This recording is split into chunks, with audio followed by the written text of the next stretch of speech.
Hey, so we are starting on more on conditions. This is the conditions used in while and if statements can contain any operators, not just comparisons. The comparison operators in and not in are membership tests that determine whether a value is in or not in a container. And this we saw in a dictionary and set. So operators is not compare whether two objects are really the same object. So this is like basically equals, and this is like includes, if you know the methods for list. So all comparison operators have a same priority which is lower than that of the numerical operators. So like the numerical operators, those are like plus, minus, or assignment operators. These operators have less precedence or priority than the like conditional operators. So like what are they called? Arithmetic operators have more precedence than conditional operators. Yeah. So comparisons can be changed. For example, a less than b equals c. So this is equals. This is comparison operator. Double equals in Python. We don't have triple equals. No type checking in Python. Yeah. So we can chain comparison operators just like this, and these are binary operators, as we know. Test whether a is less than b and moreover b equals c. So in this case, like if all this like this whole expression is true, then the whole thing becomes true. It is like saying a less than b and b equals c. So let's just see it in action. If we say Python, and if we do 3 less than 5 and equals 5, it's true. And if we do this and say and 5 equals 5, this is the same thing. So if we like the chaining of operators is the same when we put and if you are comparing the same thing twice, we can just chain it rather than doing like this, like putting it in an AND operator. So both of these evaluate to true. If both of these evaluate to true, then the answer is true. If we are doing this with the same thing, same operator or operand, then we can chain the whole operation in a single expression. So that's that. And yeah, comparisons may be combined using boolean operators and or, and the outcome of the comparison or any of the boolean expression may be negated with not. Yeah. So these have lower priorities than the comparison operators between them. Not has the highest priority and or is the lowest, so that a and not b or c is equivalent to a and like this is these are the braces which like show precedence. Braces have like highest precedence. So if we do this, like not b will be like evaluated first and then with the whole expression. So like we can see here yeah. So if we go on, we'll see that boolean operators and or are also called short circuit operators. Their arguments are evaluated from left to right, and evaluation stops as soon as the outcome is determined. So these go through like left to right, so from here to like this way. So that's why when we write it like this, the precedence of not b is greater and the precedence of this expression is greater. I mean, this expression is evaluated first. So like if we wanted to write it in a like detailed manner, we can add the braces right here. So we would first evaluate this and then or it with c, rather than like first doing this and then this and then this whole thing, because we are going from left to right and this is the highest precedence. So that's why the and or have the same precedence. Not just has higher precedence than both of them. So not anything is like evaluated first and then we go from left to right. That's how this is evaluated. And like it stops as soon as the outcome is determined. So yeah. Example, if A and C are true but B is false, A and B and C does not evaluate. Yeah. So if we have something like something 6 and 0 and 4 here, it evaluates to 0. We'll talk about this later, like why this evaluates to 0. But any true value and false value is false. So when we get the answer right here, like this is false, and nothing can, if there is just a and here, like nothing here can change the like output of this statement. Like if anything was here like 4 0, it couldn't change it, because it is like comparing with it and like false and anything like true or false, it's just false, because and expects true on both sides to be true. So that's why yeah, so it doesn't evaluate further because it knows like this won't be evaluated to true anyway. So that's why. And yeah, one more thing right here is like truthy and falsy values in Python. So if we do 0 and 7, so it evaluates to 0. You know why? Because 0 is a falsy value and 7 is a truthy value. So any non-zero number in Python, or any non-empty objects are truthy values. Non-zero, so like any number other than 0, and any object which is not empty is evaluated to true, and 0 and empty objects are evaluated as false. So if we do like empty object and like 0 here, it is evaluated as empty object because when we do something like this, if it is false, it chooses the first value. This is something I'll tell you just in coming time. So yeah, when a general value is not a boolean, the return value is short circuit operator is the last evaluated argument. So let me tell you about like truthy values and falsy values. You know this, right?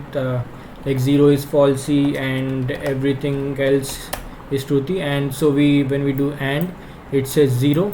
But if we do or right here, or it would say 5, because like false or true is true, so it would return the truthy value right here and the falsy value right here. So and or can be used in other circumstances as well. So when we do like something like this, x is empty string, and we do print like x or 9. If we do this, 9 is printed. Why?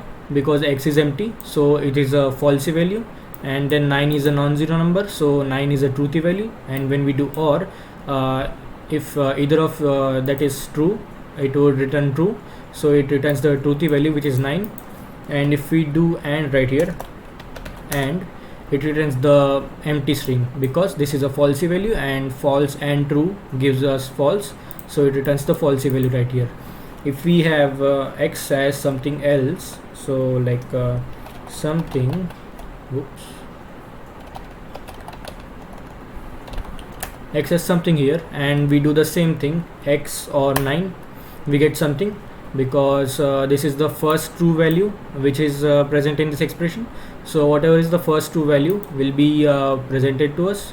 If this was false, 9 would be presented, as we saw right here, and this is true, so it would return the first truthy value, whichever it gets. And if we have something like this, x and 9, this would give us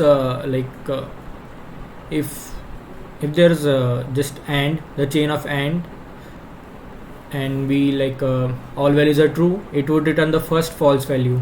So we don't have a false value right here, because this is truthy and this is also truthy.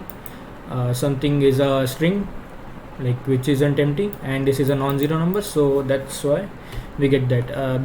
But if we had something like this, like this is chaining, and we know how chaining works, we just discussed, and this is chaining. If we do this, we get the first falsy value.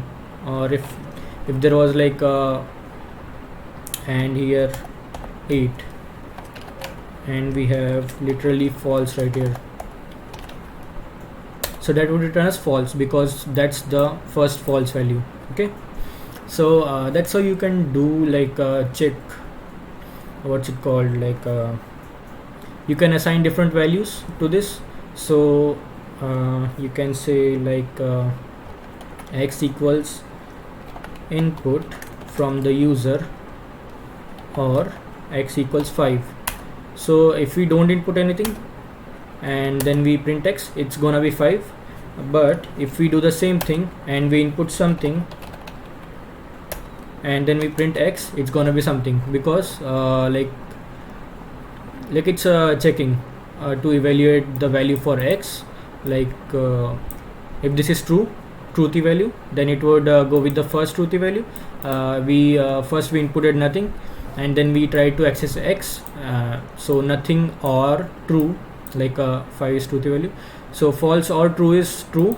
That's why we got the true value right here, 5. And here we input something in the input, so true or true is true, but it would choose the first true value which we sent it through the input, which is something. That's why it printed something.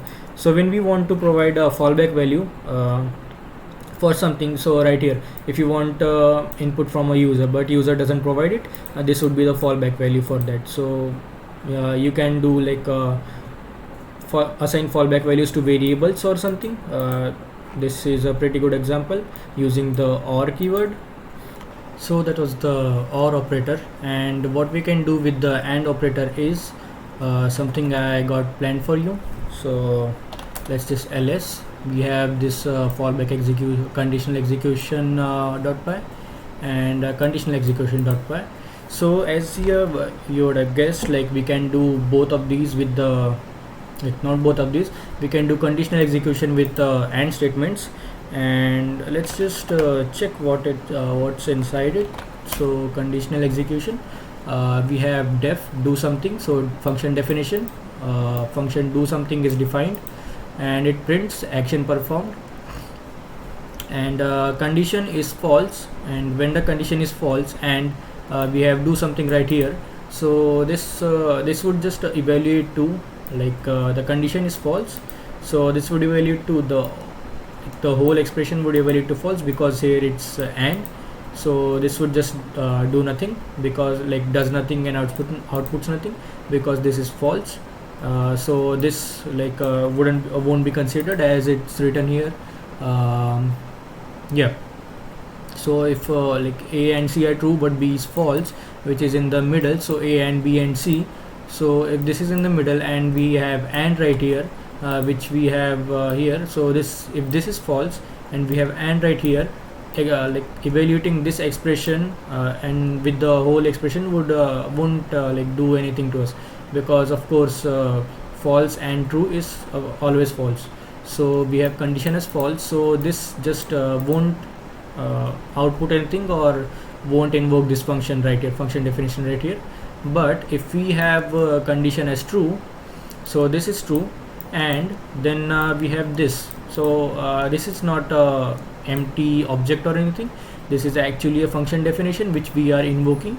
So this has the, this will invoke the function, so this is absolutely not false, and this would then invoke this function printing action performed. So if we just get out of here and if we do python and conditional execution.py, we get nothing, because we currently have condition as false. But when we have it as true, so like right here, and we do this false, we save and get out.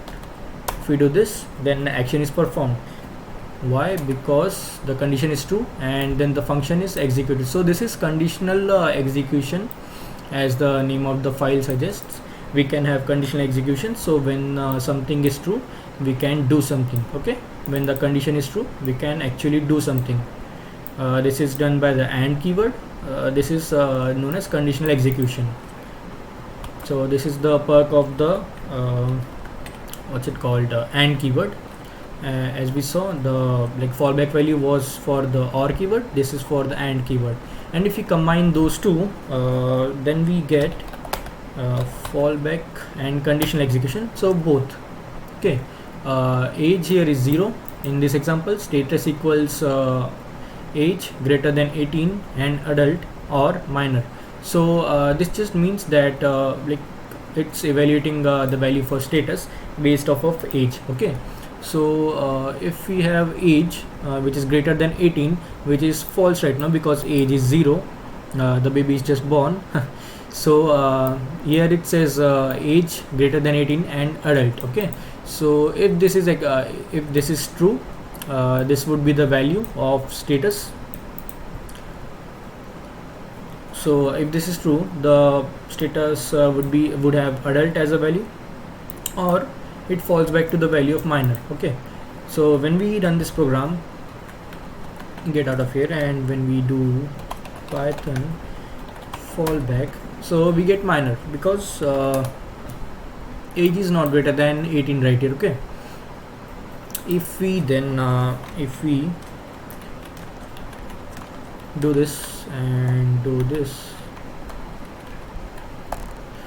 so now what we have is age is 20, so it is definitely greater than 18, so this results as true, and then this is evaluated true and adult, which is a non-empty string. So remember, when we have true and true, the last true value is evaluated, so this value would be assigned to status. Okay, this would also evaluate, like we have OR right here, so if this was false, this would be the value, but this is not false, this is actually true because this string is not empty, so this whole expression would evaluate to adult, and we have precedence right here, so this would evaluate first and it would OR to minor. So if this was false, it would be the value, but since this is true, this is the like value, the first true value gets there. Okay, so when we print the status right now, save this and exit, when we do Python fallback conditional execution, we get adult. Okay, it's self-explanatory right now, as I told you. So cool, we can have like fallback execution of commands or conditional execution of commands for like OR and that's how we can do it. And then like the walrus operator we have right here, and also we can like chain both and OR to get fallback and conditional execution both. But let's get to the walrus operator. If we do Python right here, invoke the Python interpreter, and we say like y. What's y? Y is not defined currently because this is a fresh instance. Okay, if we do y equals 8 and then see what's y, y is actually 8.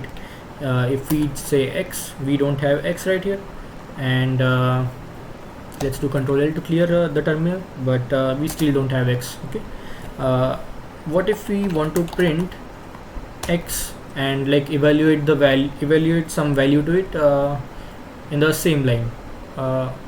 Let's first see what if we don't have this functionality. We would have to do like x equals 8 and then like print it, print x actually, so that would give us 8.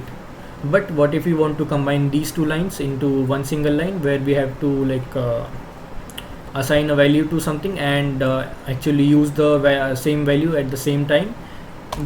What we can do is currently let's b is a new variable, we don't have it defined, b is not defined, but if we want to define the value to it and like use the value at the same time, we can do this. This actually is a walrus operator. Why? Because it looks like a walrus. If you tilt your head 90 degrees to the left, this is left, yes, so if you tilt your head 90 degrees to the left, these these look like the eyes and these look like the tusks for a walrus. If I can show you a walrus right now, walrus, let's see what a walrus looks like.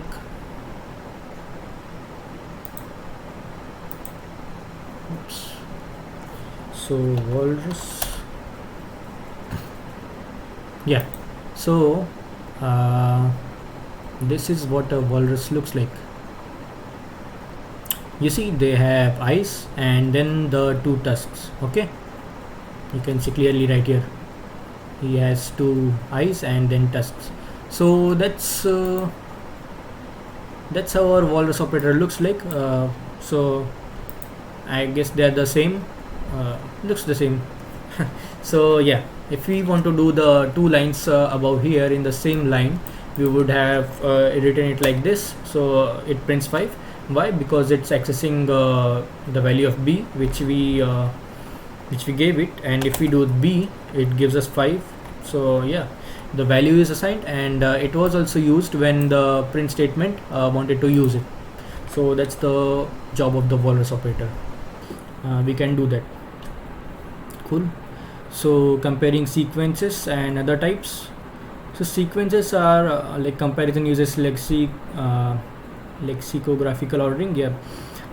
First the first two items are compared. If they differ, this determines the outcome of the comparison. Okay. If they are equal, the next two items are compared. So this is for like a list or string, like till the items are exhausted. So comparing sequences we are talking about right here. So comparing sequences which are like strings are sequences, tuples and lists are sequences. If we compare those, we would check the first value first, then the second value, and then the third value. So like we would go on and on, and like when the values are different, like if the values are same, we just keep going on. When the values are different, we compare those values, like those specific values. So 3 and 4, here it is the less than symbol, so 3 is less than 4, so this would evaluate to true. Let's just check this. So just copy this and go to here, Control L to clear the screen, and if we paste it right here, never mind, let's just do it our own way. 1, 2 and 3, and if we say it's less than the tuple 1, 2 and 3 or 4, so that's true because it first checks the first value, it's same, it goes to the second value, it's same, it goes to the third value, so 3 is less than 4, so it's true. And same thing goes for like lists comparison, if the sequences are similar, and yeah, same for like string.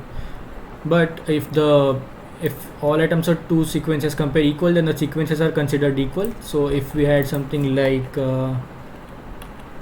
this right here, it would like evaluate to false because these are not less than, these are like, if we do less than equal to, this is true because this is actually equal to each other, like sequences are alike. If one sequence is an initial subsequence of other, the shorter sequence is smaller. Yeah, so if we have something like this, like less than equal to this, so this would be true because not because these are equal. So yeah, never mind. So not because these are equal, because we can do like this and it goes false, but because these are this is like less than. So if this sequence, you can like visibly see it's a subsequence of this sequence, so this is of course smaller than the sequence it is the subsequence of, so that's how it is evaluated, if it is the smaller sequence of those two. And so lexicographical ordering for strings use Unicode point number to order individual characters.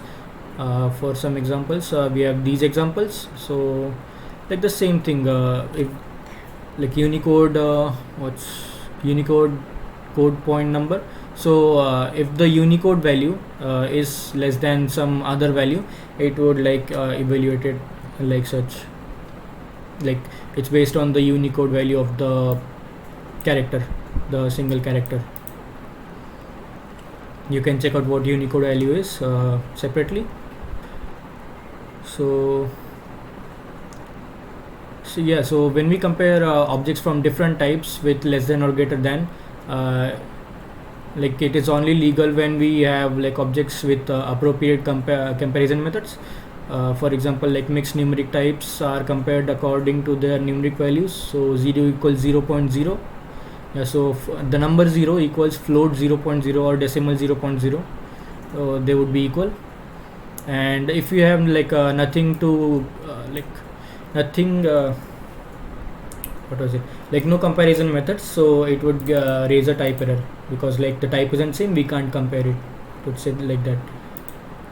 And we move to comparing sequences and other types. So yeah, oh sorry, we just checked that, right? Yeah, so we move on to modules. So if you quit the Python interpreter and enter it again, the definitions you have made, functions and variables, are lost. Therefore, if you want to write somewhat longer programs, you better off using a text editor to prepare the input for interpreter and running it will file as input instead. So we checked this like I guess we checked it in the beginning of the, where was it? Yeah, right here. Like you basically know what a module is. It's a Python file with like definitions of variables and functions or methods. That's a module, and you can run it like this with the flag m.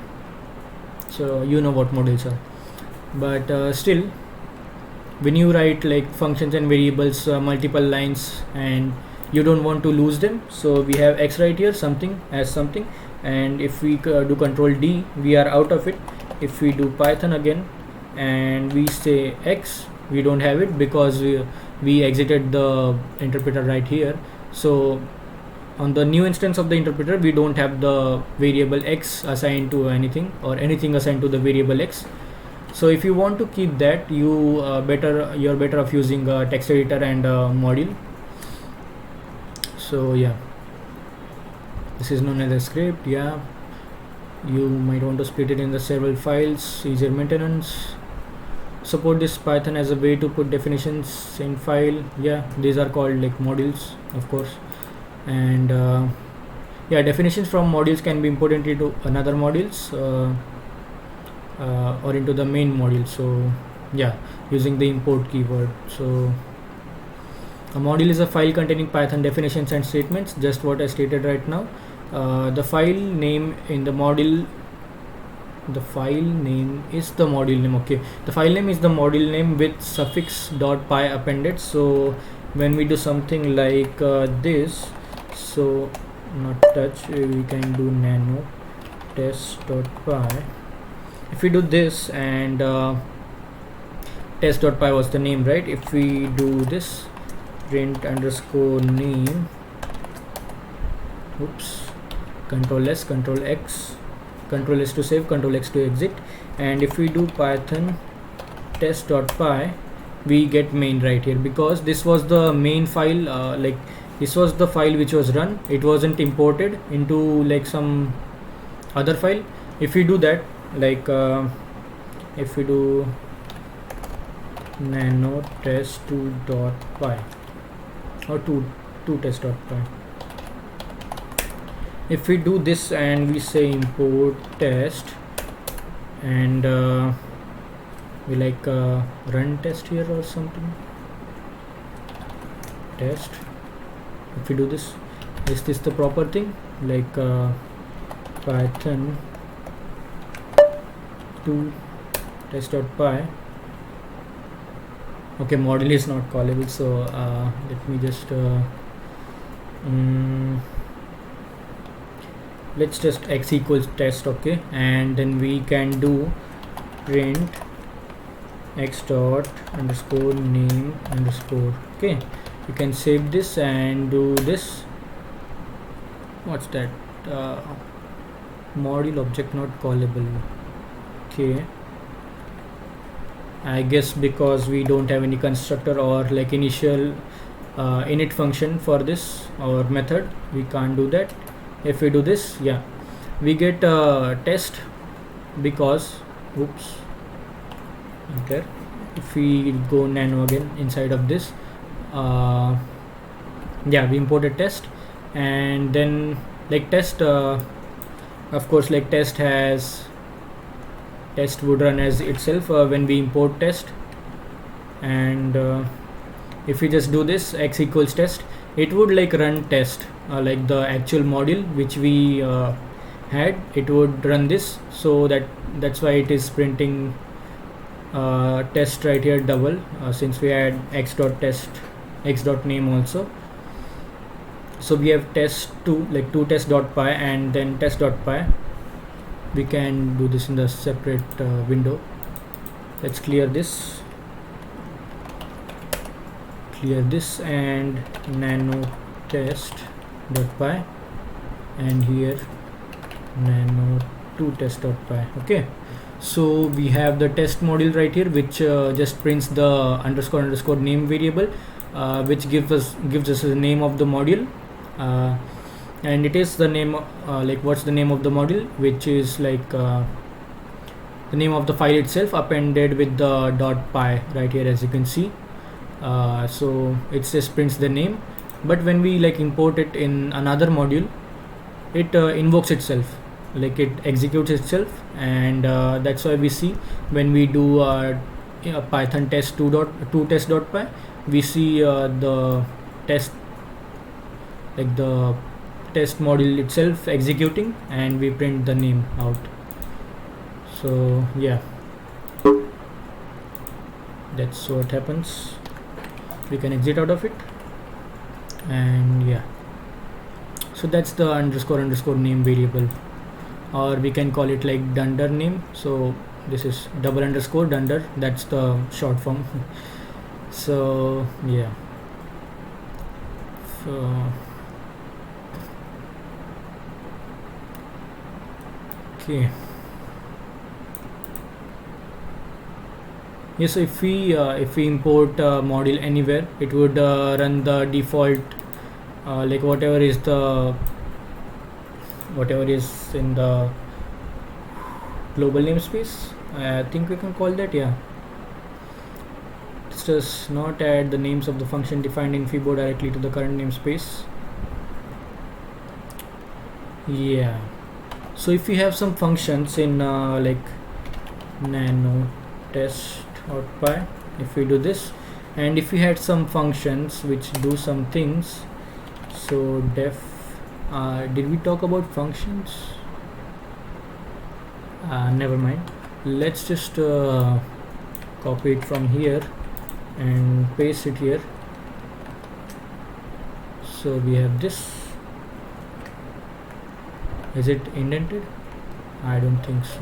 We have to indent it, I guess.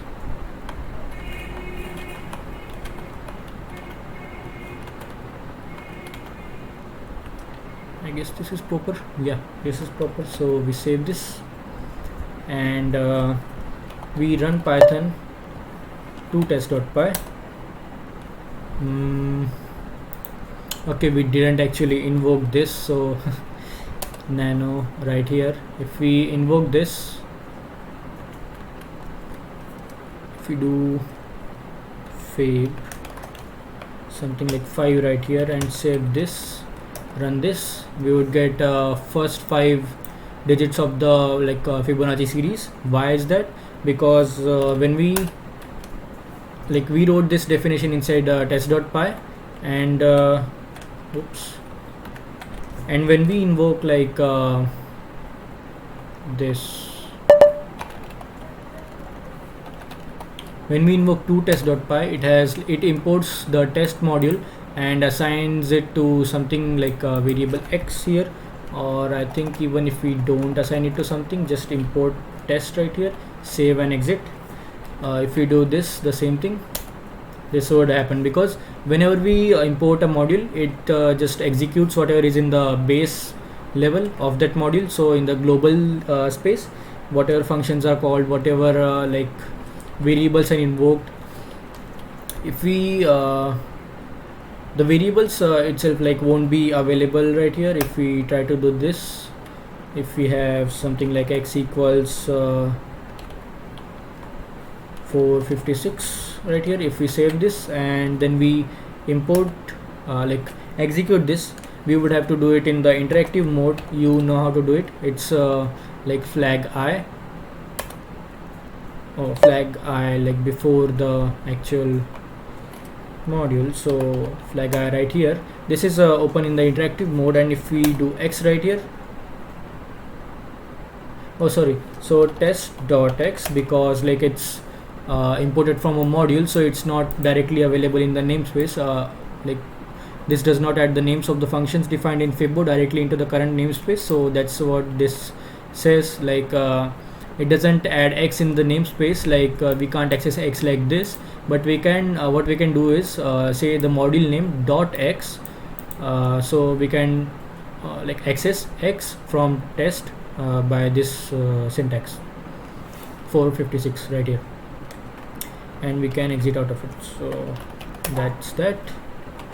Clear it, and yeah, we have it here. So input and output, or else like I skipped on something, right?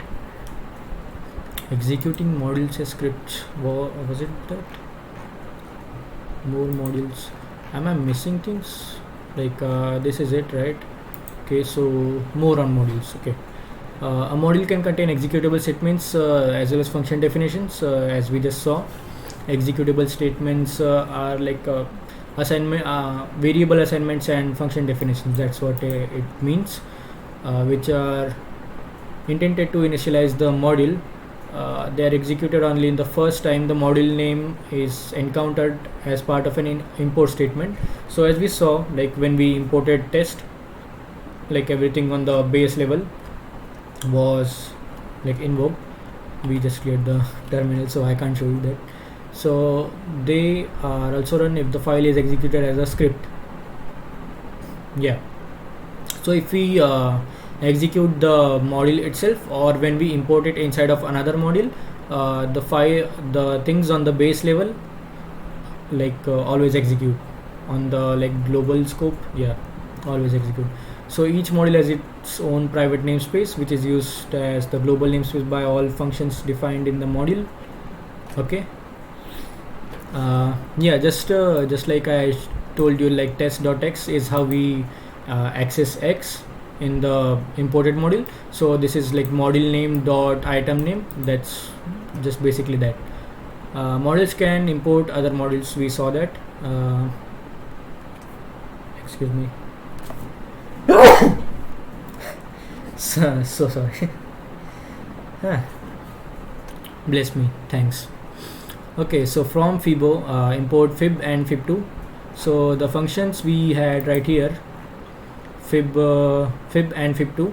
So we import those as the like, name Fibbo, and not name the module Fibbo. We import the functions fib and fib2, and this is how we can like directly use the functions in the current namespace. So if we had like we have, what do we have in test.py? We have fib in test.py. Okay, so when we do, let's nano to test.py. Okay, and we would have like import test right here, and import test. We can just change this from test import fib. We can do this.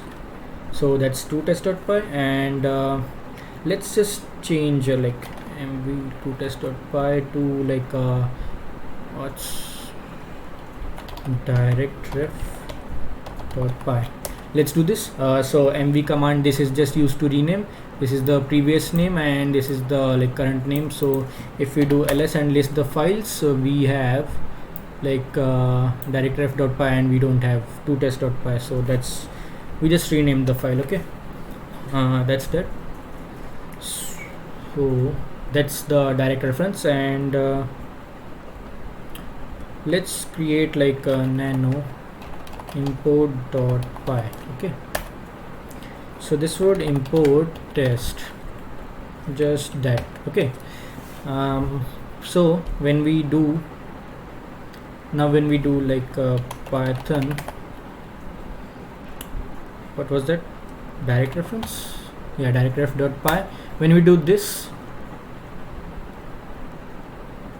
what happened?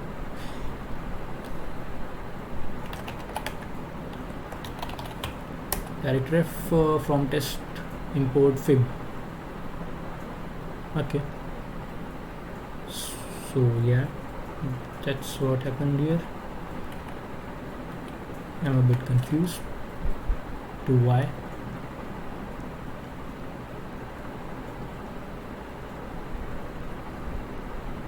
Okay, because like we had it, yeah, whenever this is imported,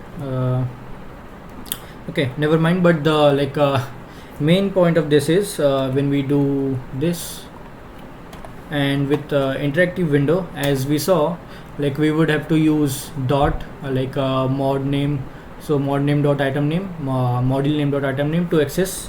But when we do this for directref dot py, which is the direct reference of the function fib inside of test, if we do then fib and here 7, we would get the result back. But when we do like python I, if we do like import dot py, which doesn't have the direct reference to the function, so just import test.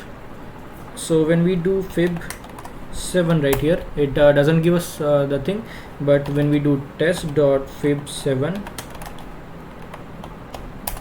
it gives us the expected result. Why? Because it's shown right here.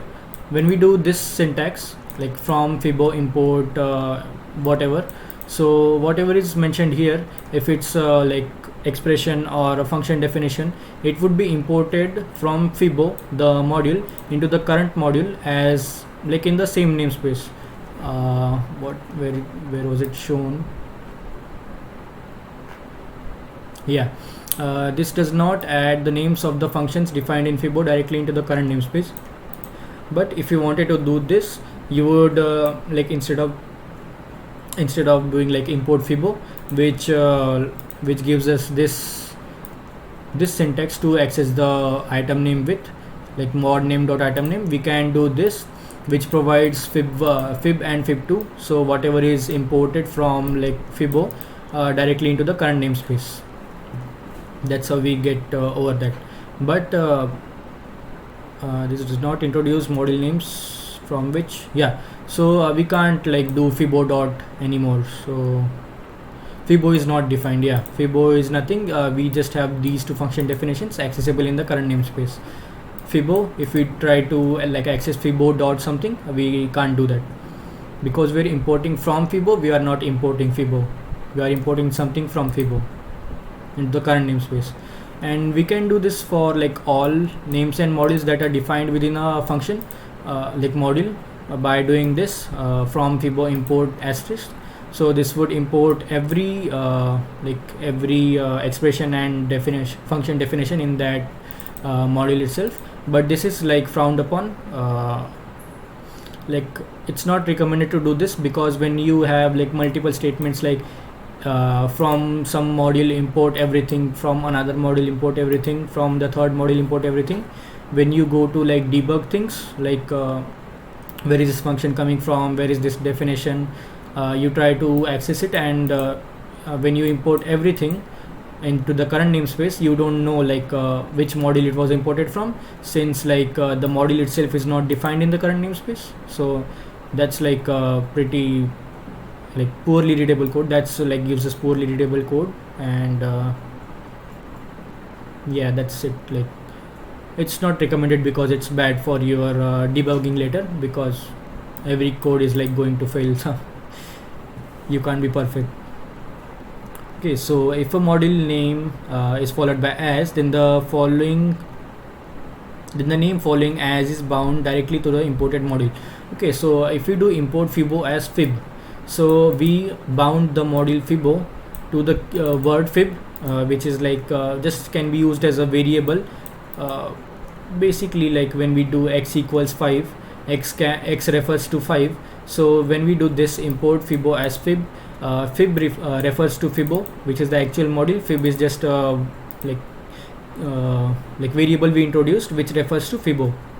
So fib dot like mod name dot item name up here, we can do the same thing, but instead of fibo we would use fib because it was imported as that other name. So as fib, So fib dot anything like function definition or something, we can access that.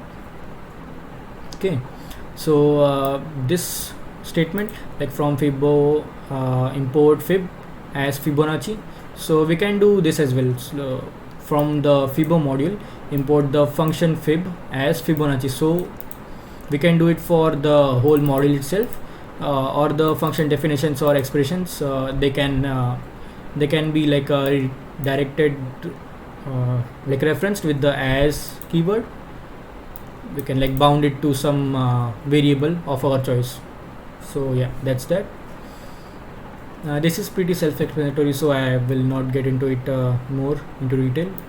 Let's just move on. Executing modules as scripts.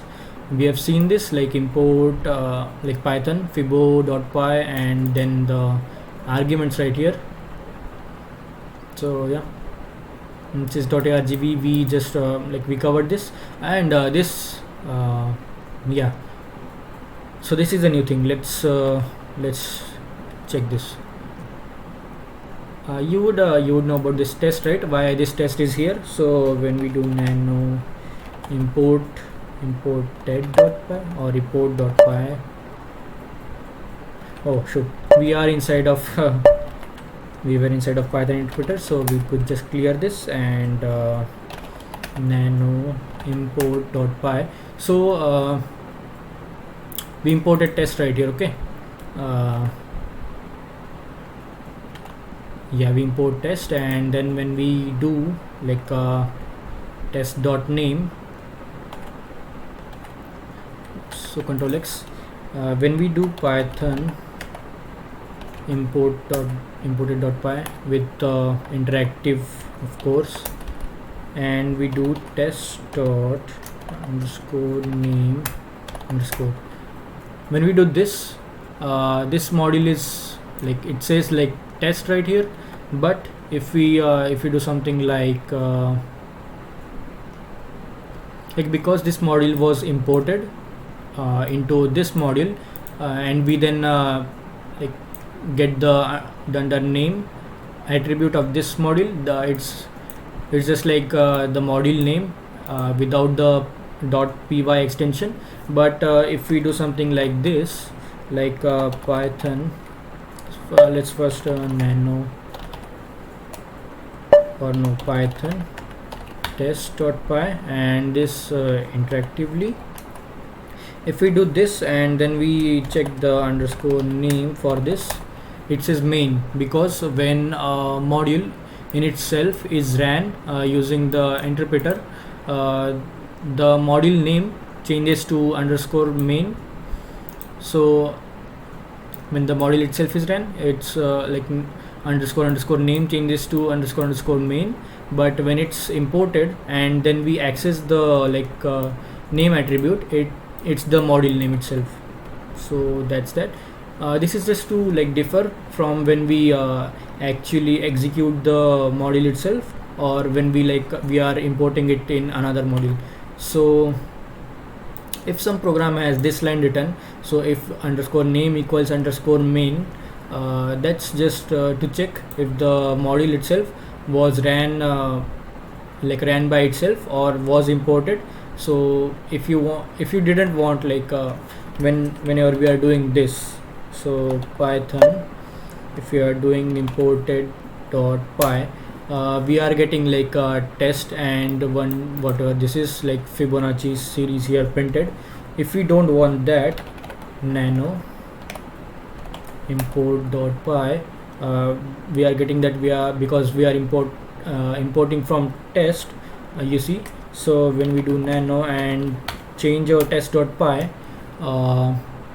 if we do this, like if we can have the function definition right there, but when we have something like executables right here, if we do this, okay,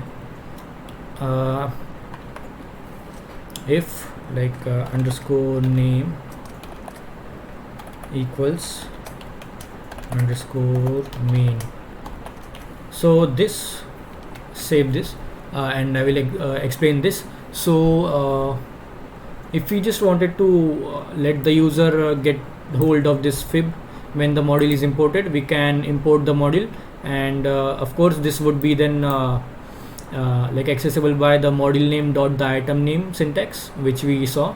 But if we didn't want to execute the all the things which were like running like print name and fib5 when the function was invoked, if we don't want to do this when the module is imported into another module, we can wrap this inside of this if statement. This checks like if the name is main, then run this, or else don't run this. And like the name is only main when the module itself is ran and not imported. When it is imported, it's the like module name itself and not the main. So that's how. And if we get out of this, and as we saw when we like run the import.py, we get test and the fib5 whatever that function would resolve to. But if we do the same thing interactively, because we want to like play with it more, if we do this, we don't get all of this. See, like when we did this previously, we get this, and then the interactive window was starting. But now we don't have this, because like test.py was not ran. It was import.py which was ran, but test.py was like imported into that module, so that doesn't count. But now if we do test.fib, and here if we do 5, we get the same result. Okay, so that's it. Just to differ from when the module is actually executed, or actually executed, and from when it is imported. Okay.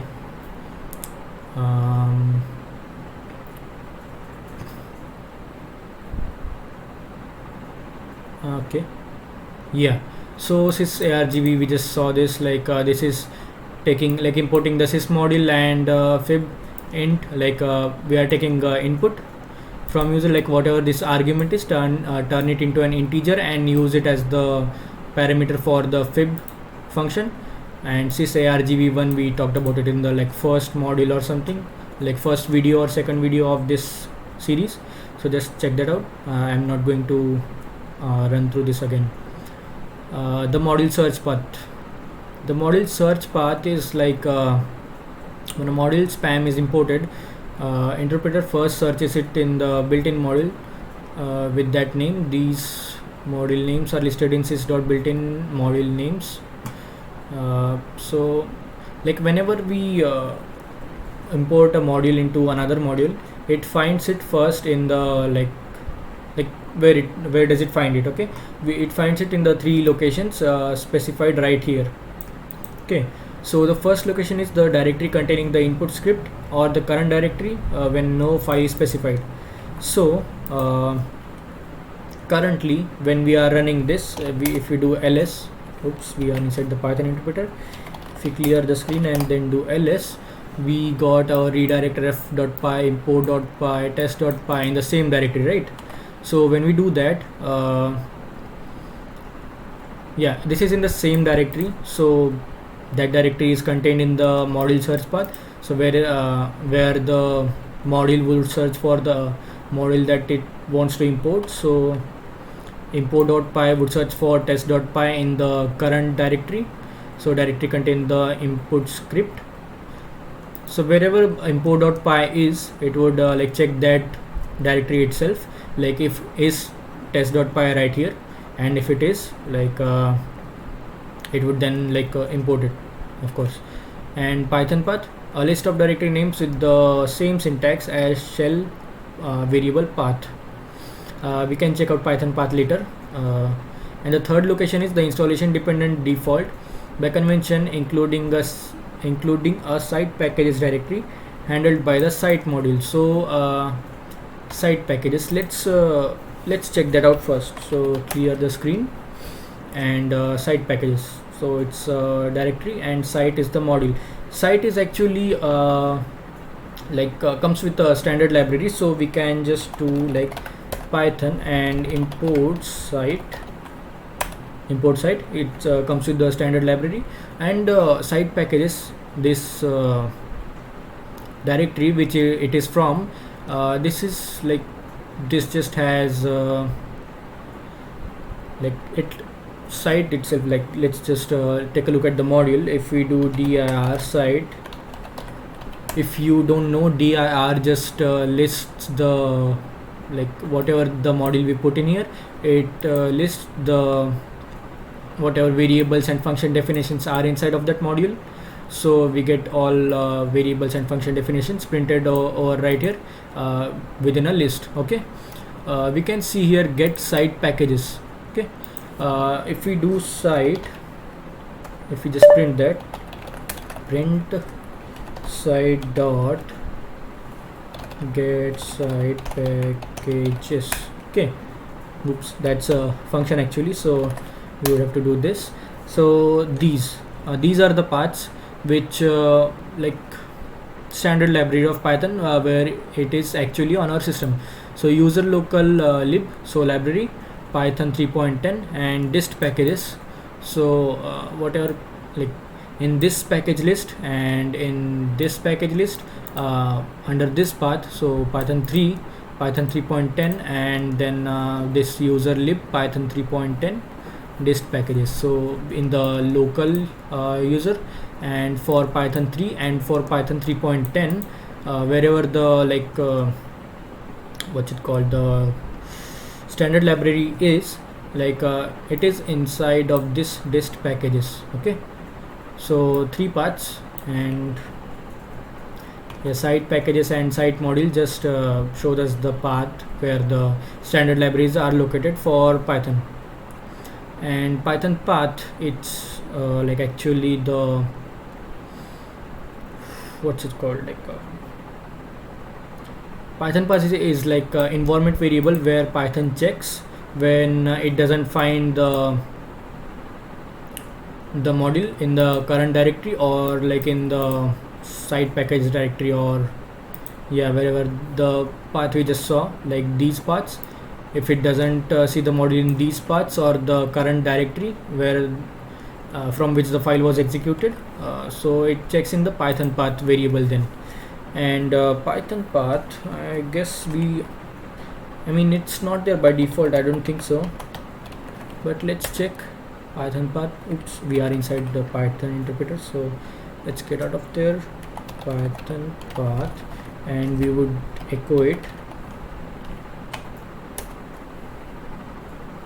echo command, not for my god, it's like echo. Okay, so yeah, we don't have Python path actually like defined. So what we can do is, this is the, like this is the actual home directory that my current user is on, and we can do ls-a to see the hidden files as well. So for the hidden files, if I clear my screen, that was too much. If we grab it into what was it, bash, something like this. Whoops. Okay, so it just, never mind. We can just do like nano.bash profile. No, it's bash underscore profile actually. So is it created like the bash profile thing? I may have to delete it if it's created. Okay, it's not created. We can go into, oops, so nano bash profile. What? Oh, maybe in the bash rc.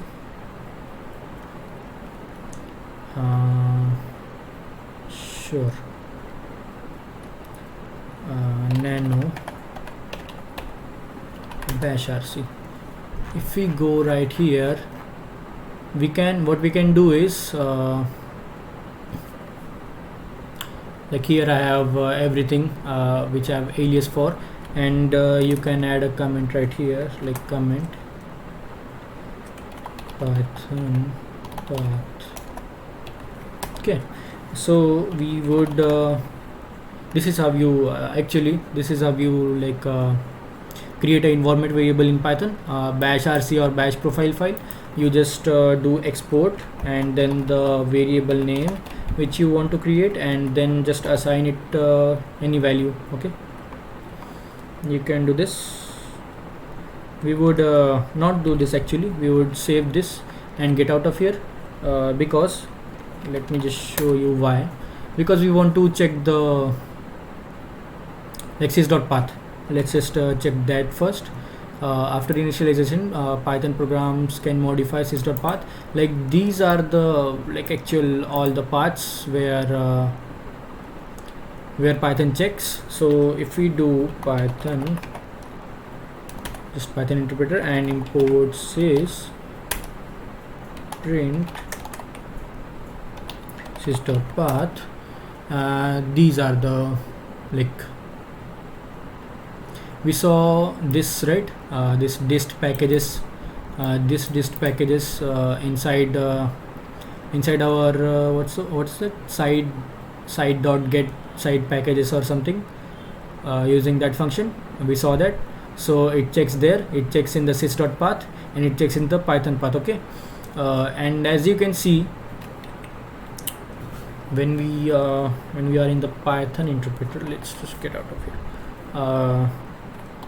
Python import.py, it runs well. Okay, but when we currently we have test.py right here as you can see. But if we do something like this, mv test.py to can we do this desktop?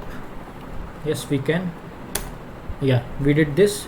So if we ls right now, we don't see test.py. If we ls then grep test, we don't see anything because it's not there. And if we do that same thing,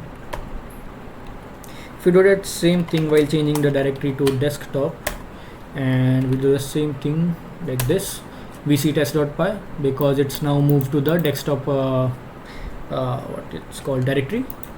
So currently if we don't do that, we have it right here, Python sys.path. We have the current directory and all these directories, but we don't have /desktop in our sys.path or something. It's not the default directory containing the input script. So when we now do cd this, and when we do this in Python import.py, it should give you an error. Why is it not doing that? It has import test, so why not? Yeah, finally I was able to figure it out. It wasn't my fault. It's just that there is another test module inside of the Python standard library, which let me show you. So nano import.py, I just imported direct ref right here. But if you comment this out and import test and save this and then do this, you can see there is no error. But if you do this interactively and check where is test coming from, test is actually a module from user library Python 3.10. so yeah, from the standard library. Python has a test module actually, so that's where it was coming from, and that's why we were not seeing when we put test into another directory which the sys.path didn't contain, so it didn't affect it. But if we do if we do this and import.py, if we uncomment this and if we comment this out, if we save this, yeah, let's create a touch, what was the name actually, directref.py. Okay, so directref.py right here, you can see this is the test folder, and we have directref.py right here at the desktop and in the test folder on the desktop. But Oops, that's awkward. But when we do this, okay, so when we do this directref, we just create a directref, so we can check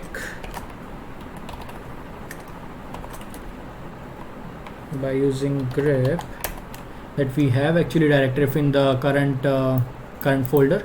And so now if we do python import.py, it's running fine because we have directref.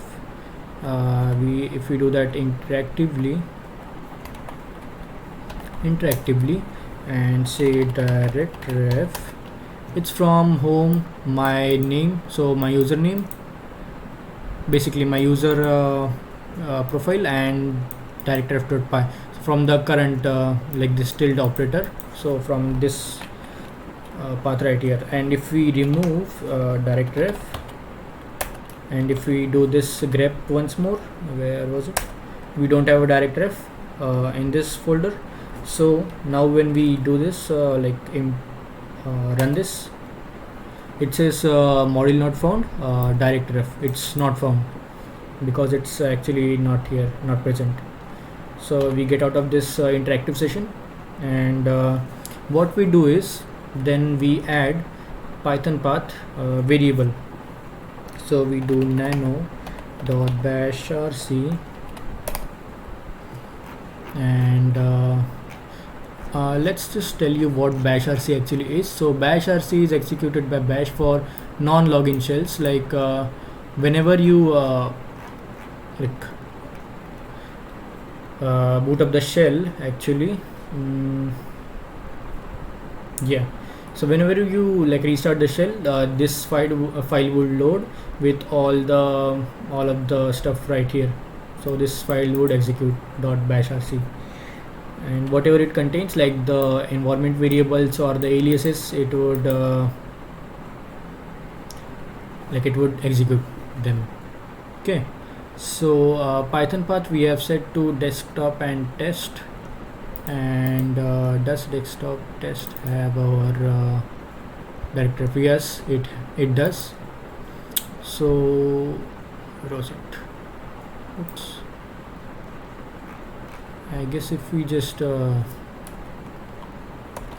did this, saved this, and shell to restart the shell, and do the same thing.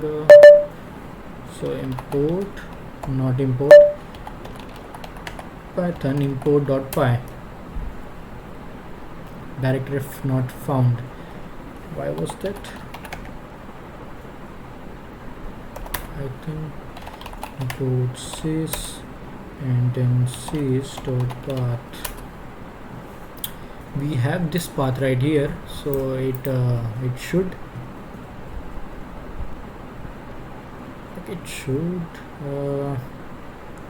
home, then me. I guess we would have to give it the proper path. Oops. nano.bashrc.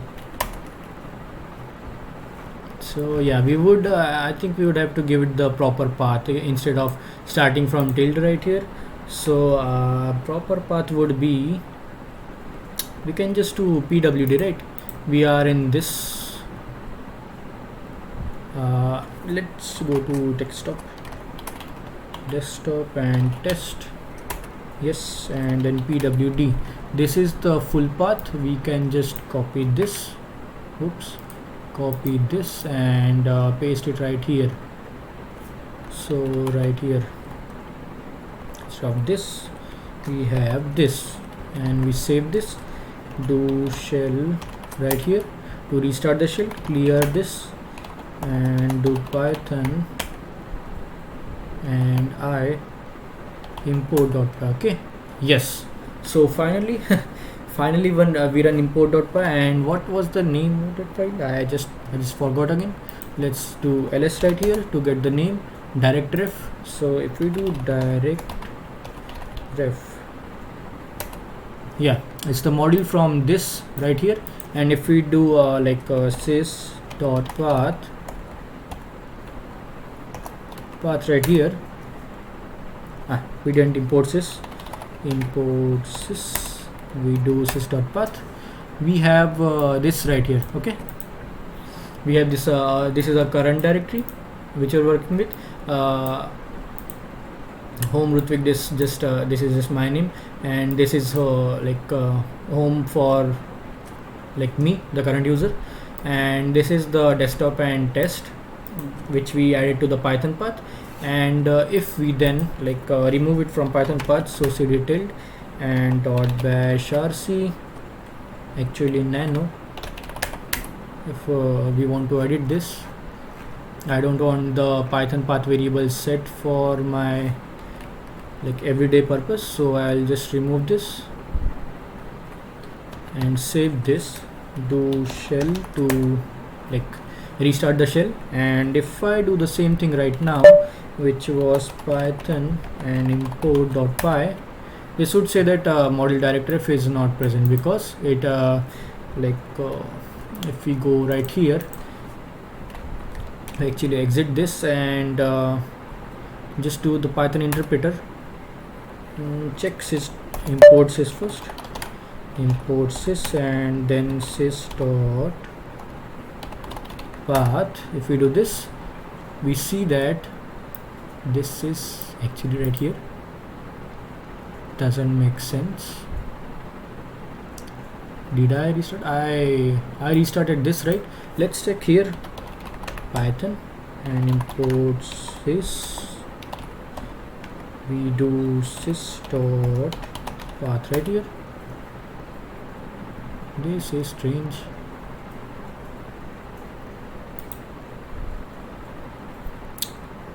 This isn't the current directory. We removed it from let's just close the terminal and open it again. Maybe that would help. Python and then import sys and sys dot path. Finally, okay. So we just had to restart the terminal and sys.path again, so we don't see the Python path which we set. Okay, so that's cool. That took far more time than I expected it to. So that's that. And module search path, we just saw this. What's this? Standard modules, compile Python files. Okay, so to speed up the loading modules, Python caches the compiled version of each module in PyCache directory. PyCache directory, it's so ls, if we do grep and underscore asterisk, we have the PyCache directory, okay, right here. And if we cd into that PyCache and list, we get whatever files we ran, like directref.cpython 310 and pyc. No worries. Yeah, we can do one thing. I just remembered. Okay, if we do this, I guess it was this compile all. No, compile all.py, I guess. No, what was it actually? Python hashem compiler, what the fuck? Okay, compile all.py, maybe. Nope. Okay, cool. So this is the command python flagm compile all test.py, and what it does is it compiles test.py. So if we cd into underscore pycache now and ls right here, we don't get it. Well, that's frustrating. Let's pycache is it right here? Yeah, it's right here. Okay, so this is for each directory the file is in. So if we cd into pycache right here and ls, we get directref.py and then test.py, pyc. So Python compiled files for this. Okay, These are like cached files in PyCache, and these it just this is the name of the module which was ran for this compiled file. And when this was compiled, it like CPython is always there in the name, and this is the version, actual version 3.10 of Python, and then .py extension for Python compiled files. Okay, you can do switches or something. And just for some overview, naming convention, we just discussed this. You can read it through the tutorial PDF of Python. And Python checks the modification date, and like to check if it has to recompile the pyc file, and if it has to, it does, and it's in the PyCache for the like same directory. And Python does not check, like it always checks for like cache files because that's quicker, but it doesn't check in two circumstances. First, like it always recompiles and doesn't store the result for the module that is located directly from the command. It is loaded directly from the command line. So whenever we import another module, it doesn't check the cache. It just loads from the module itself. And second, it does not check when cache if there is no source module, and like to support a non-source compiled only distribution. So it doesn't check cache if there is no source module, and compiled module is in the source directory, so not in the PyCache actually. This shouldn't contain in the PyCache directory.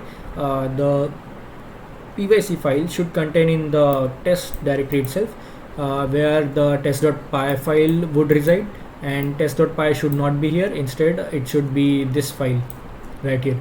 So then Python won't check for PyCache inside like PyCache or the pyc file inside PyCache. It would just run the like this file. Okay, so that's the second scenario for which Python doesn't check cache. Okay, so yeah, and our program doesn't run any faster when it's read from a pyc file than when it is from a py file. The only thing that's faster about pyc file is the file at which the files, at the like speed at which they are loaded. So we have everything compiled and it just runs. Okay, it just it doesn't have to like search for anything else, it just runs. So that's where pyc files are faster from py files. Module compile all can create pyc files for all modules in a directory, as we just saw. Where did we see? Yeah, this right here. Okay, so that's all. Standard modules we'll see in the next lecture. Okay, thanks.